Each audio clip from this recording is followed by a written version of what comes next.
What's up, guys? So, this is the first episode of what your squad leader wants you to know prior to coming to a West. Uh, my experience at Milsim West, done multiple events as a squad leader, and I like to take the solos and duos, the small teams. Basically, you don't have a full squad, and provide that squad level leadership for those teams.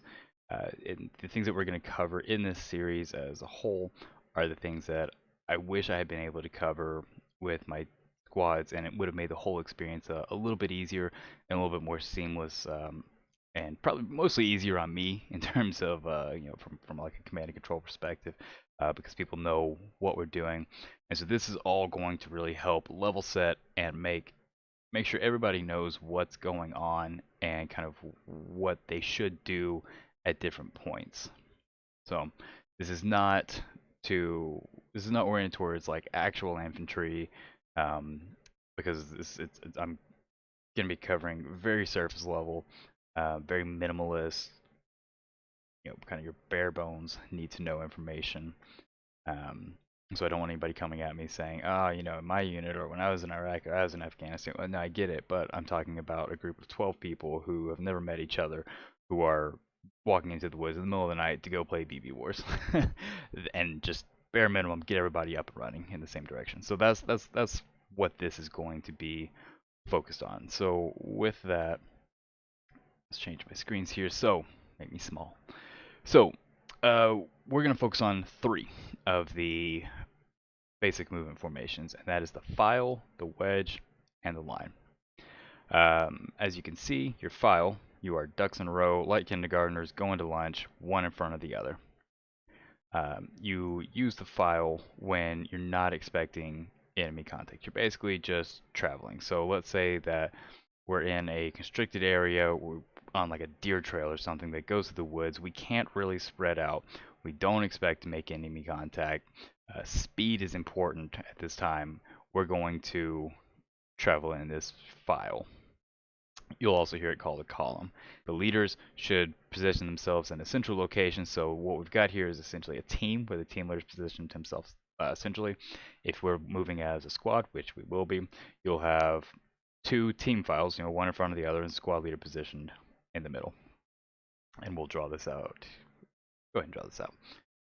So the way that looks, oops, right, your squad file. Let me get my brush, bam. Nope, there we go. Right, so here's your team, 2, 3, 4, 5, right? So let's say that your team leader is like this guy. Then you'll have your squad leader, 1, 2, 3, 4, 5, right? That's kind of what your squad file might look like. And then if you're walking as a platoon, you're gonna have just another squad in front of that, and the platoon leader will be somewhere in this, right? The wedge. So the wedge is used when security is a little bit more important. The wedge should primarily be used, especially if we're in a wooded area, when enemy contact is suspected. We're not in contact, but we suspect that there may be contact, which is pretty much all the time in BB Wars because we're not going to be far from each other at any given point, and we suspect enemy contact regularly. So your team wedge, right, looks like this, and you've got your team leader over here. Your squad wedge, here's your squad leader, looks like this. And then, of course, if you're working as a platoon, you just have a series of squads all kind of lined up. So just imagine there's more squads. Our line, on the other hand, is something that we use when we expect or are in contact. So, we're walking towards a tree line. There's a field here. We're pretty sure we're going to get shot at when we get to the edge of the field, right? So we're going to walk in a line. And if we do expect contact, we're not just getting, like British soldiers in a line. We'll do some bounding, and we'll talk about that in a later lesson. But just to get the idea of a line, I think, everybody's kind of left to right, right? And we're going to move towards what we believe is going to potentially be the enemy, right? If we know it's the enemy, we won't just walk towards them like that. We'll bound and suppressive fire and cover and all that. But for purposes of just talking about movement, that's our line. So one last movement formation, and this is the one that people mess up all the time and gets used the most. We use this, it's called a modified wedge or a staggered column. You'll hear both. And basically, let's just say we're walking on a linear danger area. And a linear danger area is anywhere that is generally linear, like a road, and is open, doesn't provide any cover concealment. Right? What that looks like is we are staggered. Right, so here's your column.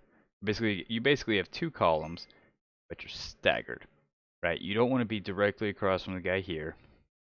You want to be offset about 45 degrees and 5 to 10 meters back from the guy to your left or right. So I don't want to be up next to him. I want to be back 45 degrees and 5 to 10 meters back, depending on what the terrain and all that looks like. In all of these scenarios, spacing is critically important. The general guidance is 5 to 10 meters. But what I want to put in your head is look at what you're doing from the enemy's perspective. If you're looking at you and your team or your squad and you're saying, one grenade could kill all of us, get more spacing. Airsofters are really bad about wanting to hold their buddy's hand the entire way.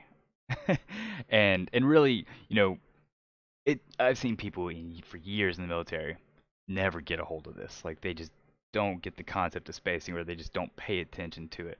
But you get squad wiped, or you get your whole platoon wiped once by a squad, that'll ingrain it in you to get some spacing, right? You really don't want, a team to wipe your entire squad, right? Maybe they'll be able to engage this area, but the rest of the company can still be back here and not all on top of each other because we've got our spacing, right?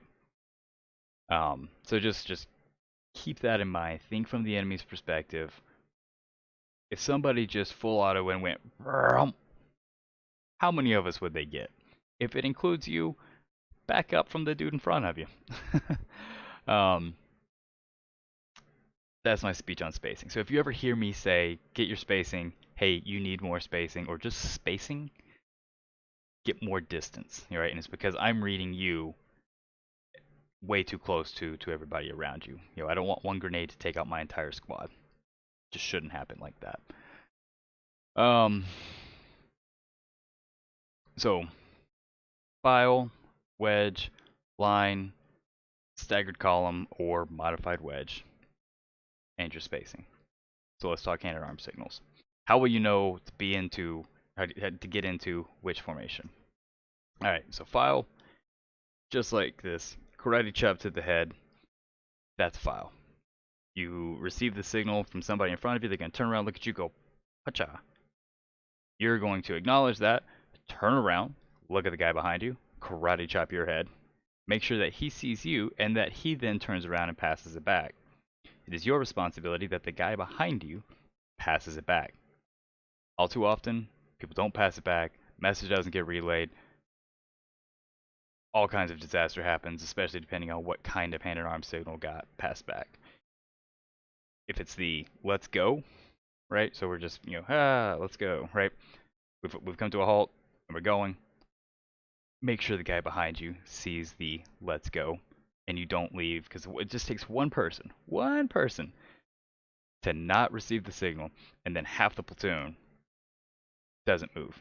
You end up moving like 2 squads, and the rest of the company is still sitting there waiting on the let's go. And you're and then you're just 2 squads out there going, oh wow, I really wish I had the rest of the company with me. That'd be cool.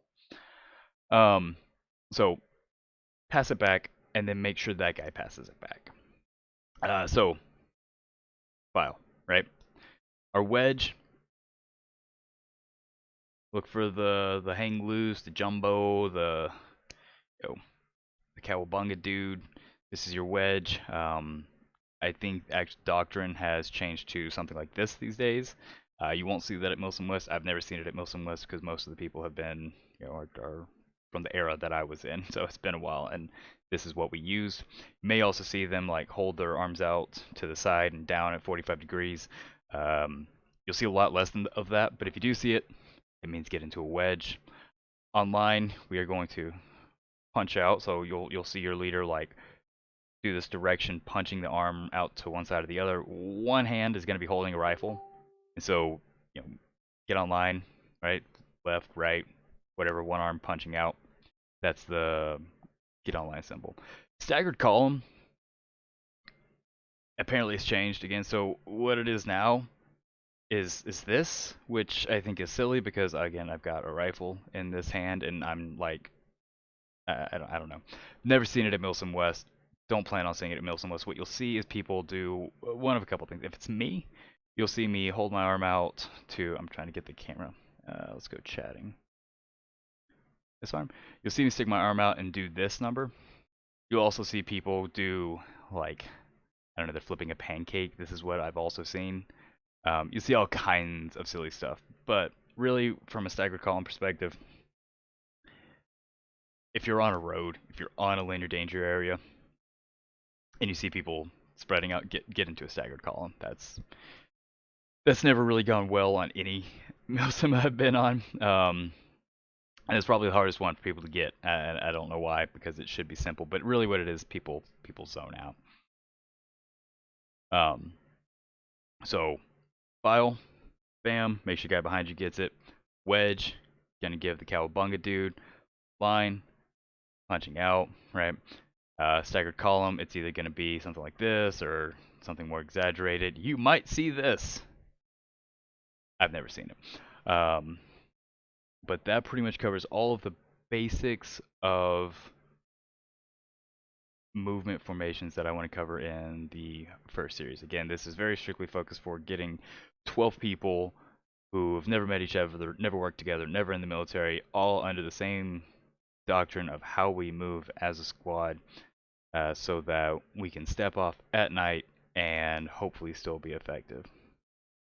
That is it for episode 1. Episode 2 is going to be movement under fire, what we do when we take contact, things of that nature. So I'll get that one pushed out shortly after this.